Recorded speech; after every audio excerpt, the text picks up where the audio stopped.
ফেনী সদর উপজেলার লেমুয়া ইউনিয়নের কালিদাস পাহাড়িয়া নদীর উপরে অস্থায়ীভাবে তৈরি করা কাঠের সেতুটি ভেঙে গেছে। এতে 10 গ্রামের মানুষের যাতায়াতে দুর্ভোগ দেখা দিয়েছে।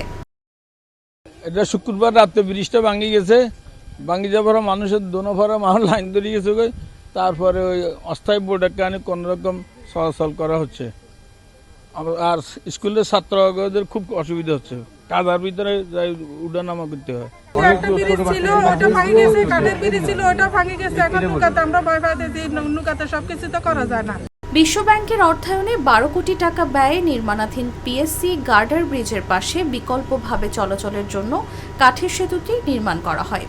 সরেজমিনে দেখা যায় উপজেলার লেমুয়া ইউনিয়নের উত্তর চাঁদপুর, মধ্য চাঁদপুর, দক্ষিণ চাঁদপুর, নিয়ামতপুর, টঙ্গীর পাড়, হাফেজিয়া ও তেরবাড়িয়া গ্রামের প্রায় 10,000-এর বেশি মানুষের জেলা শহর, শহরের স্বাস্থ্যসেবা, আইনি সেবা, ভূমি সেবা, ইউনিয়ন পরিষদ সেবা, শিক্ষা সেবা পাওয়ার জন্য যাতায়াতের দুর্ভোগ লাঘবে তড়িৎ ব্যবস্থা নিতে প্রয়োজনীয় পদক্ষেপ গ্রহণের জন্য অনুরোধ জানিয়েছেন স্থানীয়রা।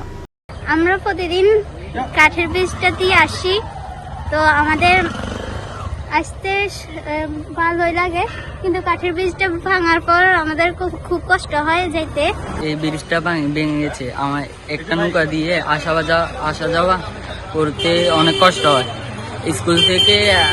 স্কুলে যাওয়ার জন্য আগে থেকে প্রস্তুতি করে নিতে মানে সারে পকাতে মানুষ আসা যাওয়া করার জন্য এই সেতুটি একমাত্র অবলম্বন। কারণ এই রেমুয়া বাজারে রয়েছে রেমুয়া উচ্চ বিদ্যালয়, রেমুয়া দক্ষিণ সরকারি প্রাথমিক বিদ্যালয়, সাব রেজিস্ট্রি অফিস, ভূমি অফিস এবং রেমুয়া ইউনিয়ন পরিষদের কার্যালয় ওই বাজারে, যার কারণে এই অঞ্চলের মানুষগুলো বাজারে যাইতে হয়। যাওয়ার জন্য তাদের অবলম্বন হচ্ছে ব্রিজটি।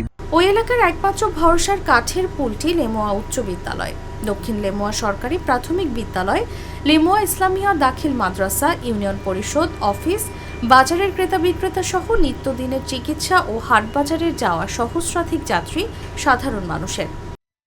এদিকে একটা হাসপাতাল আছে, ওই দিক থেকে কোনো রোগী আসতে পারতেছে না, খুবই কষ্টে আছে। আমরা বিভিন্ন রকম অসুবিধা বোধ করতেছি। আগে ব্রিজটা ছিল, আমাদের যাতায়াতের কোনো অসুবিধা হইতো না। এখন ব্রিজটা ভেঙে যাওয়ার কারণে আমাদের যাতায়াতে অনেক অসুবিধা হয়।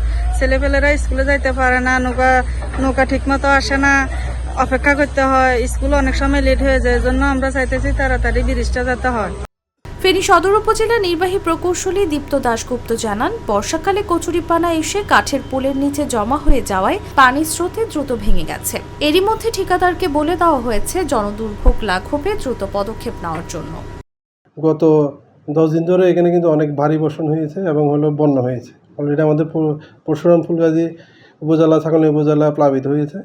এই যে পাহাড়ি ডল প্লাস হইল যে ভারত থেকে যে পানির যে স্রোত ছিল, ওটার সাথে আপনার কচুরিপানা আসছে অনেক। ওই কচুরিপানার সবগুলো আপনার হলো যে পূর্ব পাশে এই কাঠের ব্রিজের যে এখানে হলো যে আমাদের যে বাসগুলো দিচ্ছে বা বললি যেটা বলি আমরা লোকাল ভাষায়, ওইখানে অনেকগুলো জমা হয়ে যায় এবং পানির অতিমাত্রায় স্রোত থাকার কারণে একটা অংশ 30 মিটার অংশ ভেঙে নিয়ে যায়।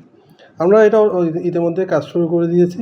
আশা করি আমরা 2 দিনের মধ্যে মানুষজন আবার চলাফেরা করতে পারবে।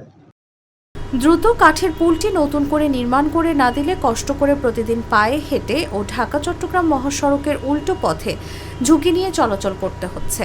বয়স্ক, শিশু, অসুস্থ রোগীদের পারাপারে অন্তহীন ভোগান্তিতে পড়তে হয়।